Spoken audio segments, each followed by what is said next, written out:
ಇದೀಗ ಬರ್ತಿರುವಂತಹ breaking news. ಕುಂದಾನಗರಿಯಲ್ಲಿ ಮಾಜಿ ಮುಖ್ಯಮಂತ್ರಿ ಸಿದ್ದರಾಮಯ್ಯನವರು ಮಾಧ್ಯಮಗಳ ವಿರುದ್ಧ ಹರಿಹಾಯ್ದಿದ್ದಾರಂತೆ. ಏನಾಯ್ತು ಅಲ್ಲಿ ನೋಡೋಣ. Breaking news.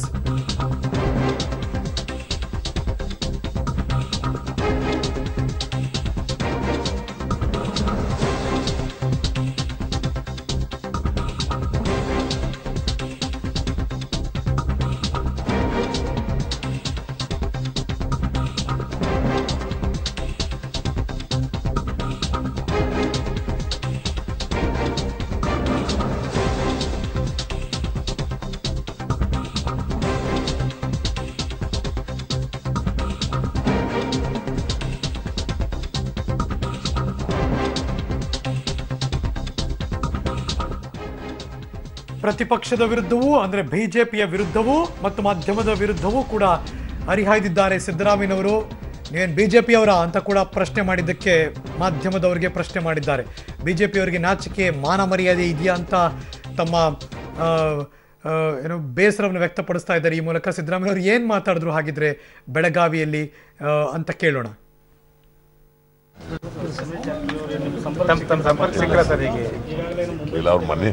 ಅವ್ರ ಬ್ರದರ್ಗೆ ಹೇಳಿದೆ, ನೋಡಪ್ಪ ಬರಕ್ಕೆ ಹೇಳು, ನಾಳೆ ಮೀಟಿಂಗ್ ಇದೆ ಅಂತ.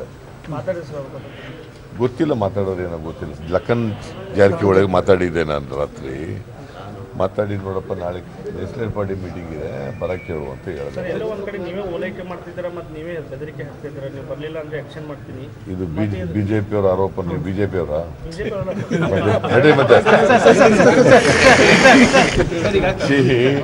ಯಡಿಯೂರಪ್ಪನವರು ಅಂತೇವರು ಪಾಪ ಮುಖ್ಯಮಂತ್ರಿ ಆಗಿದ್ದವರು. MLAಗಳನ್ನ ಆಸೆ ತೋರಿಸಿ ಅವ್ರಿಗೆ ಮಾಡೋರು ಅವರು. ಸಿದ್ದರಾಮಯ್ಯ ಆಗಿದ್ರಲ್ಲಿ ಇದೇನೋ ಮಾಡ್ತಾವನೆ ಅಂತ ಹೇಳ್ತಾರಲ್ಲ, ಅವ್ರಿಗೇನೋ ಮಾನ ಮರ್ಯಾದೆ ಇದೆಯಂತೆ ಸ್ವಲ್ಪ. ನೀವು ಅವ್ರು ಹೇಳಿದ್ರು ಕೇಳ್ತಾರೆ, ಏನ್ ನಡ್ರಿ ಯಾವ ಆಪರೇಷನ್ ಕುಮಾರಸ್ವಾಮಿ ಹೇಳ್ತಾರೆ. ಸಮ್ಮಿಶ್ರ ಸರ್ಕಾರದಲ್ಲಿ ಜನಪ್ರಿಯ ಯೋಜನೆ ಕೊಡಕ್ ಆಗ್ತಾ ಇಲ್ಲ. ಈ ಹಿಂದೆ 2020 ಕೂಡ ಇದೇ ರೀತಿ ಸರ್ಕಾರ ಬೀಳುತ್ತೆ ಇವು ಕೂಡ ಅದೇ ರೀತಿ. ನಂಗೆ ಗೊತ್ತಿಲ್ಲ, ಏನು ನೋಡ್ಬಿಟ್ಟು ಹೇಳ್ತೀನಿ. ಯಾವ ಅವೆಲ್ಲ ಅವಕ್ಕೆಲ್ಲ ಇಲ್ಲೆಲ್ಲ ಉತ್ತರ ಕೊಡಲ್ಲ.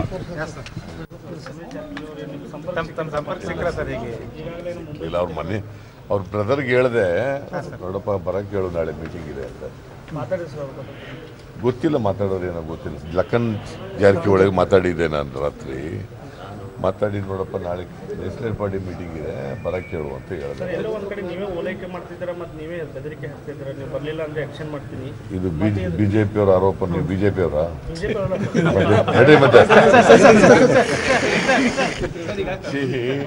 ಯಡಿಯೂರಪ್ಪನವರು ಅಂತೇವರು ಪಾಪ ಮುಖ್ಯಮಂತ್ರಿ ಆಗಿದ್ದವರು. MLAಗಳನ್ನ ಆಸೆ ತೋರಿಸಿ ಅವ್ರಿಗೆ ಮಾಡೋರು ಅವರು. ಸಿದ್ದರಾಮಯ್ಯ ಆಗಿದ್ರಲ್ಲಿ ಇದೇನೋ ಮಾಡ್ತಾವನೆ ಅಂತ ಹೇಳ್ತಾರಲ್ಲ, ಅವ್ರಿಗೇನೋ ಮಾನ ಮರ್ಯಾದೆ ಇದೆಯಂತೆ ಸ್ವಲ್ಪ. ನೀವು ಅವ್ರು ಹೇಳಿದ್ರು ಕೇಳ್ತಾರೆ, ಏನ್ ನಡ್ರಿ ಯಾವ ಆಪರೇಷನ್ ನನಗೆ. ಕುಮಾರಸ್ವಾಮಿ ಹೇಳ್ತಾರೆ. ಸಮ್ಮಿಶ್ರ ಸರ್ಕಾರದಲ್ಲಿ ಜನಪ್ರಿಯ ಯೋಜನೆ ಕೊಡಕ್ ಆಗ್ತಾ ಇಲ್ಲ. ಈ ಹಿಂದೆ 2020 ಕೂಡ ಇದೇ ರೀತಿ ಸರ್ಕಾರ ಬೀಳುತ್ತೆ ಇವು ಕೂಡ ಅದೇ ರೀತಿ. ನಂಗೆ ಗೊತ್ತಿಲ್ಲ, ಏನು ನೋಡ್ಬಿಟ್ಟು ಹೇಳ್ತೀನಿ. ಯಾವ ಅವೆಲ್ಲ ಅವಕ್ಕೆಲ್ಲ ಇಲ್ಲೆಲ್ಲ ಉತ್ತರ ಕೊಡಲ್ಲ. ಎಸ್, ಇದು ಬೆಳಗಾವಿಯಲ್ಲಿ ಈ ಮುಂಜಾನೆ ಸಿದ್ದರಾಮಯ್ಯನವರು ಕೊಟ್ಟಂತಹ ಹೇಳಿಕೆಗಳು. ಅದೊಂದು ರೀತಿ ಲೈಟ್ ಆದರೂ ಕೂಡ ಅವ್ರದ್ದು ಒಂದು ರೀತಿ ಬೇಜಾರು ಗೊತ್ತಾಗ್ತಿದೆ. Let's see. ನನ್ನ ಸಹೋದ್ಯೋಗಿ ಚಿಕ್ಕೋಡಿಯಿಂದ ಚೇತನ್ ದೂರವಾಣಿ ಸಂಪರ್ಕದಲ್ಲಿ. Good morning Chetan. Good morning Harish.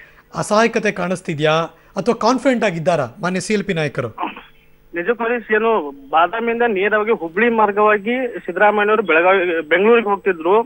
ಆದ್ರೆ ಏನು ವಿಶೇಷ ಅಂದ್ರೆ ರಮೇಶ್ ಜಾರಕಿಹೊಳಿನ ಅವರ ಸಹೋದರ ಲಖನ್ ಜಾರಕಿಹೊಳಿ ಅವರಿಂದ ಮನವೊಲಿಸೋ ಒಂದು ತಂತ್ರಗಾರಿಕೆಯಿಂದ ಬೆಳಗಾವಿಗೆ ಇವತ್ತು ಸಿದ್ದರಾಮಯ್ಯವರು ವಾಸ್ತವಿಕ ಬಂದಿದ್ರು. ಆದ್ರೆ ಎಲ್ಲೋ ಒಂದ್ ಕಡೆ ನಿನ್ನೆ ರಾತ್ರಿ ಕರೆ ಮಾಡಿದ್ರು ಕೂಡ ಲಖನ್ ಜಾರಕಿಹೊಳಿ ಅವರಿಗೆ ಸಂಪರ್ಕ ಸಾಧ್ಯ ಆಗ್ಲಿಲ್ಲ. ಹೀಗಾಗಿ ಇವತ್ತು ಬೆಳಿಗ್ಗೆ ನಾನು ಲಖನ್ ಅವ್ರ ಜೊತೆ ಮಾತಾಡಿದ್ರೆ ರಮೇಶ್ ಅವರಿಗೆ ನಮ್ಮ ಸಭೆಗೆ ಬರುವಂತೆ ಹೇಳಿದ್ದೇನೆ ಅಂತ ಹೇಳಿದ್ರು. ಅದರ ಜೊತೆಗೆ ಬಿಜೆಪಿ ಅವರು ಏನ್ ನನ್ನ ಮೇಲೆ ಆರೋಪ ಮಾಡ್ತಾ ಇದ್ದಾರೆ ಅದೆಲ್ಲ ಸುಳ್ಳಿದೆ.